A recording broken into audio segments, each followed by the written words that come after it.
Hey everybody, and welcome to the channel. My name is Pastor Siri. I'm a Lutheran pastor and a spiritual seeker.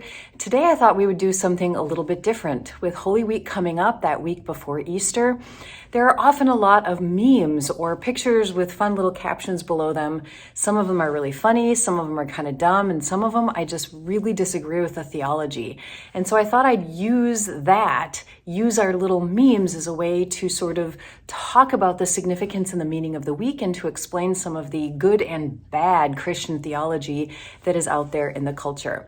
So this is a little bit different format. If you think this is fun and helpful and informative and educational, whatever, please let me know down in the comments and I can make more videos like this in the future. So without further ado, here we go.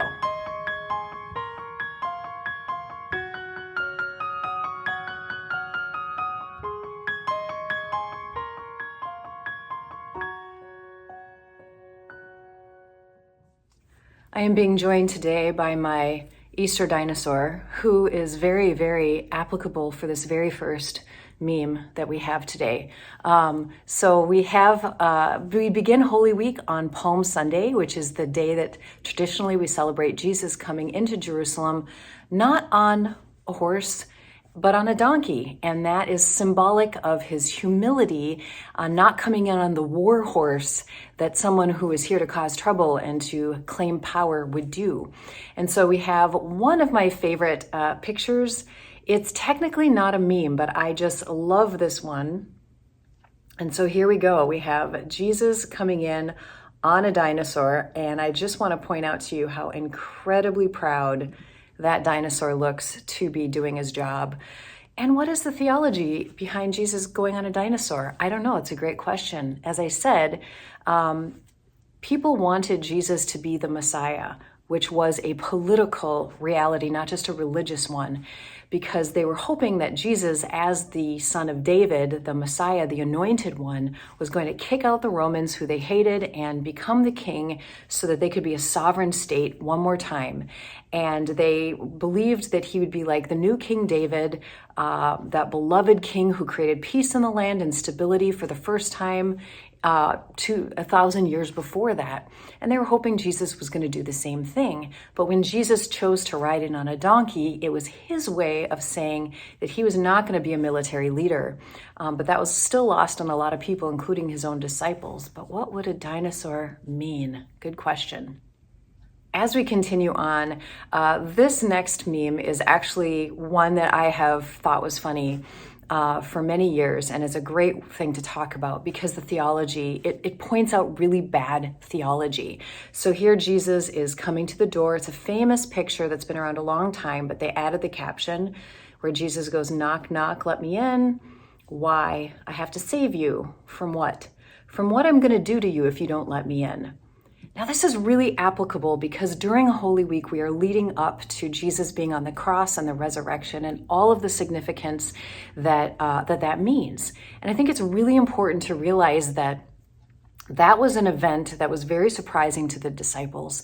And it was so contrary to what they expected to have happen, the crucifixion of their leader, that it really honestly took quite a long time for the early Christians to put meaning and decipher what this meant, because it was not at all what they thought was going to happen. And so what came were atonement theories, like how are we saved by this? There's more than one atonement theory in the Bible, and atonement theories continued later on for the first 100 years and even later today. Most of us as Christians don't know that. Most of us think that there is one atonement theory that everyone has always had, and that you're only a Christian if you believe this particular atonement theory. And here it is. Ready? Humans are sinful and bad and terrible, and because God is just, therefore God judges us as unworthy and bad and terrible, and God being just has to throw us into hell. But God doesn't want to do that, so what's a God to do? Even though God made the rules, God has to figure out how to save us from the rules that God made. So God eventually sends Jesus down, and Jesus does all this preaching and teaching, which everybody promptly ignores. But what's really important is the cross, because then he dies on the cross to appease an angry God who now, for some reason, no longer is appeased by this death and no longer wants to throw us into hell. And if we believe in Jesus, then we're going to go to heaven. So God is the one threatening physical punishment on us for all of eternity. But we can escape it only if we believe in the Son that Jesus or that God sent us. So you can see how this theology can get really, really warped to being, let me in. I'm going to save you from what I'm going to do if you don't let me in. Pretty awful theology. So this next one is, we have got a couple here of Jesus flipping the tables in the temple, which in the Synoptic Gospels, Matthew, Mark, and Luke, Jesus does this either right when he gets there on Palm Sunday or in the days following after that. And Jesus is seeing that there is things going on in the temple that are not holy and are not just. And so he kind of causes a scene by flipping the tables and letting the animals go free. And so this says, destruction of property is not a valid form of protest. Jesus. Now, I saw this meme for the first time 5 years ago during the protests after the murder of George Floyd. And there were people who, I want you to know that, like, I went to several of the protests and they were incredibly peaceful, well organized. But there were across the nation, in a few instances where there might be violence, that seemed to be what people would discredit everything for. They'd say, oh, okay, well, we're not going to listen to the heart and the message of what they're trying to say because there was destruction of property. And I also learned something really interesting, that not only is that a great way to dismiss a movement, but when you're protesting the violence against bodies, human bodies, when you're protesting against injustice, whether it's war or violence or racism or sexism, whatever it is done against human bodies, but you're mad that a couple buildings or some car gets, property gets hurt, and that's more important than the message of the human bodies, then think about what you're saying. You're saying that, like, these things are more important than this. And you're discrediting the very valid cries of pain and oppression that people might have based off of what you own. And this comes from white supremacy, and it comes from this idea that people can be owned. I mean, it's deeply, deeply, deeply inside of us that there's a hierarchy of human beings, and that some people are more important than others. And so if you're protesting for people who are on the bottom of the rung, for some, property is actually higher on the rung than it is those human bodies. And that might not be conscious, but when I was reading and educating myself and I was getting those messages, it was this huge. So here, Jesus is obviously, destroying or getting in the way of people's property because he's protesting the injustice of what's happening to other human beings in the name of religion. There we go.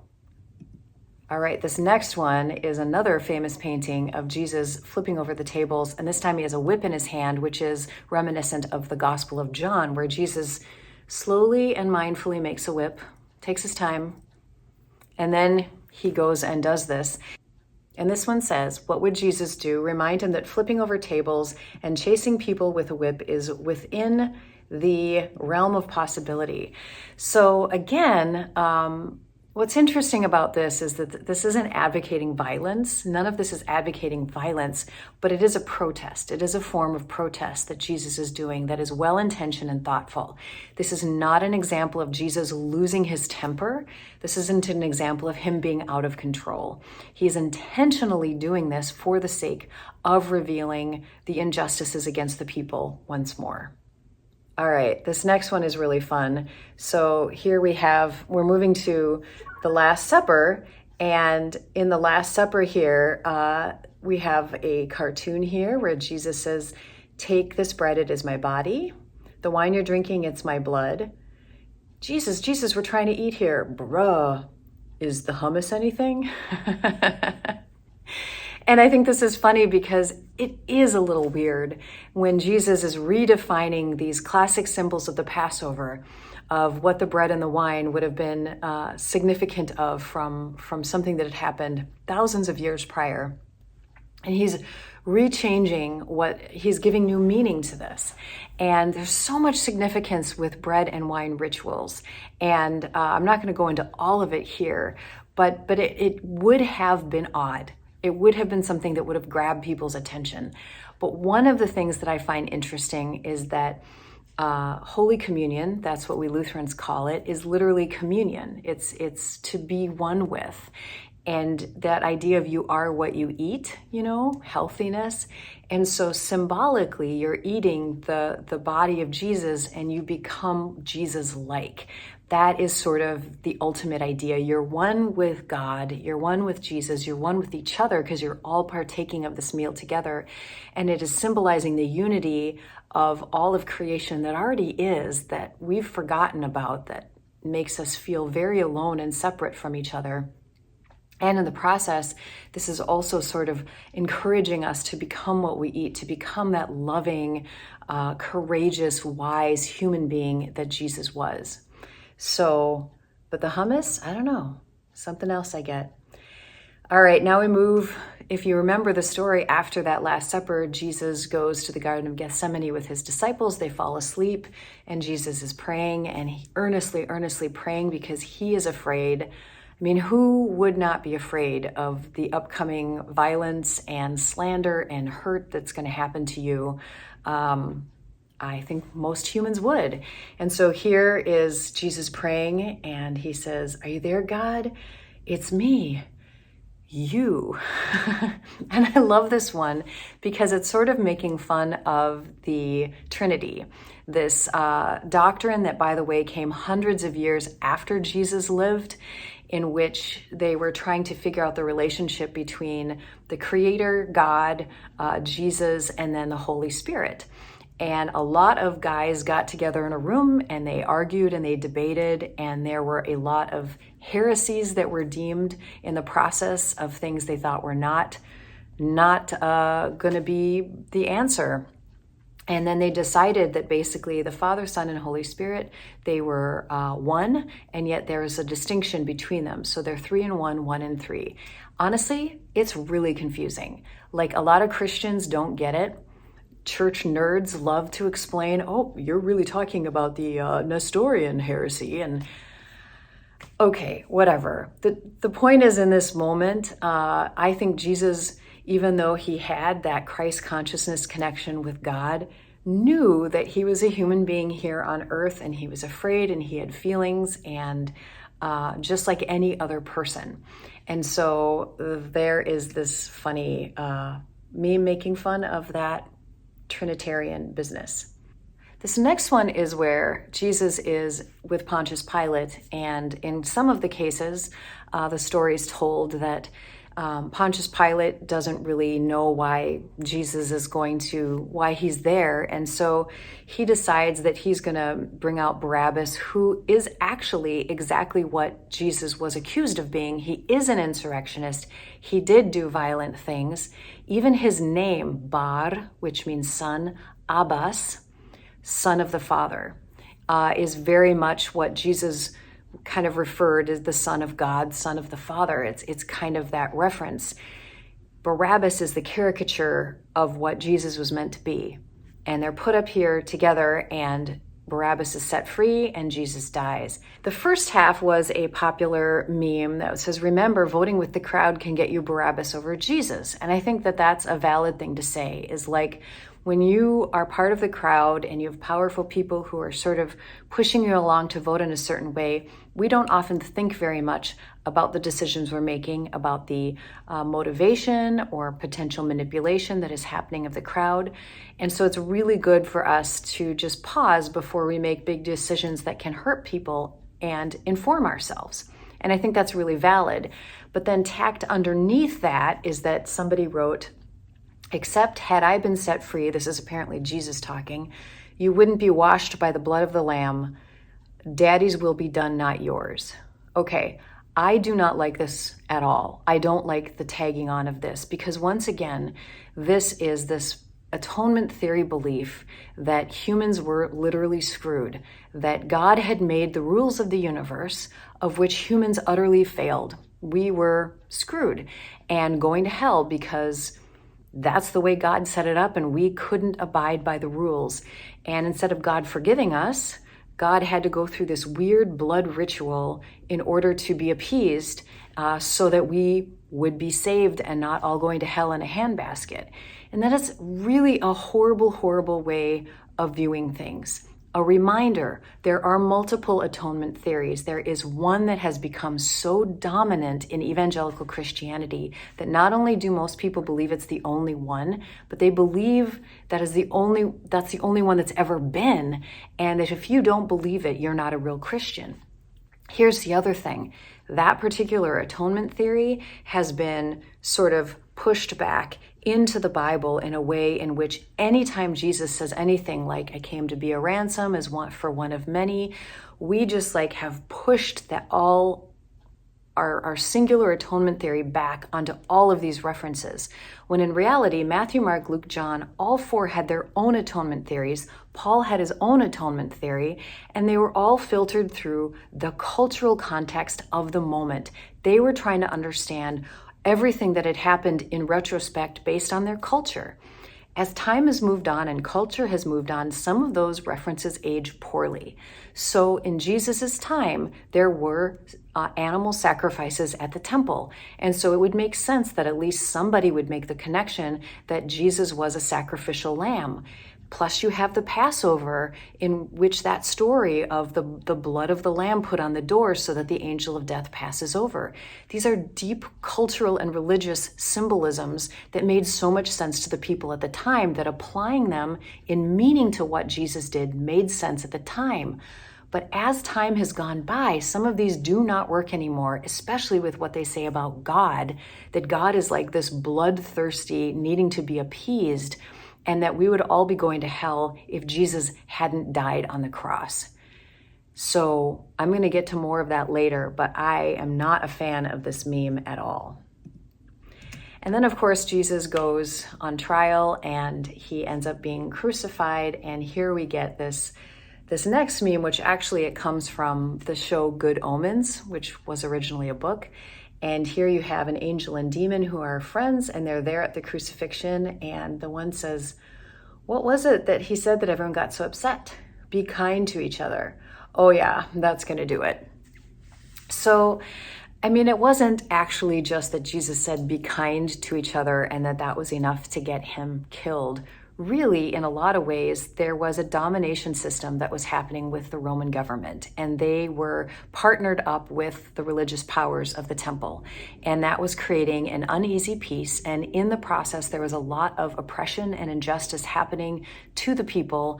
The poor people were getting poorer, and the rich people were getting richer, and people were pretty ticked off. Now, some people wanted Jesus, as I said earlier, to become that political Messiah who is going to overthrow the entire system violently, and Jesus wasn't going to do that. But there was the fear that he would do that. And so as Jesus was gaining more and more popularity, he was being watched very closely by the religious and political leaders, as they were worried that he might be just another zealot or would-be Messiah who wants to overthrow the government, overthrow the temple structure. There had already been people who had tried to assassinate the high priest Annas. And so for all they knew, Jesus might be another one of those. But I also think that there was a level in which Jesus was challenging the domination system to its core by preaching a more liberating message, one that honored different human beings. So there are so many stories about where Jesus was ignoring certain Sabbath protocols. He has lots of interactions with the religious leaders who are angry with him for healing and not washing his hands, and healing on the Sabbath, which was work. And a lot of the ways in which Jesus seems to ignore the religious protocols and step across boundaries in order to touch and talk to and lift up the people who were down there, who were segmented, who were away, was in many ways making things uncomfortable. And so he was bringing a form of liberation that was coming from the inside out into people. And I do have to say that was probably threatening to some degree as well. Which brings me to this next one. It's a cartoon with two aliens looking up at the cross. And the aliens say, you know what? We need to get the heck out of here is what we got to do. And this to me is much, much better theology, so to speak, because think about the implications again of what it says about God if God needs such a horrific death of their son in order to be appeased and not throw humans into hell for eternal conscious torment. Who would worship a God like that? That's disgusting. That's horrible. Rather, to me, what this meme shows is this shows what humans do to humans. This is about humans being so messed up, being so threatened by other humans. We scapegoat humans. We project our fears, our shame, our insecurity, our horror onto other human beings, and we do horrific things to one another. It is humans that nail living human beings onto pieces of wood. It is humans that go and burst through doors and take another person's body and use it as they wish. It is humans that round people up and call them animals and do horrible things to them. That is what humans do to each other. The power of Good Friday is seeing that when humans do the absolute worst to each other, Jesus on the cross says, Father, forgive them. They're insane. They don't know what they're doing. To me, that is where God is in that ability of Jesus to see human beings are insane.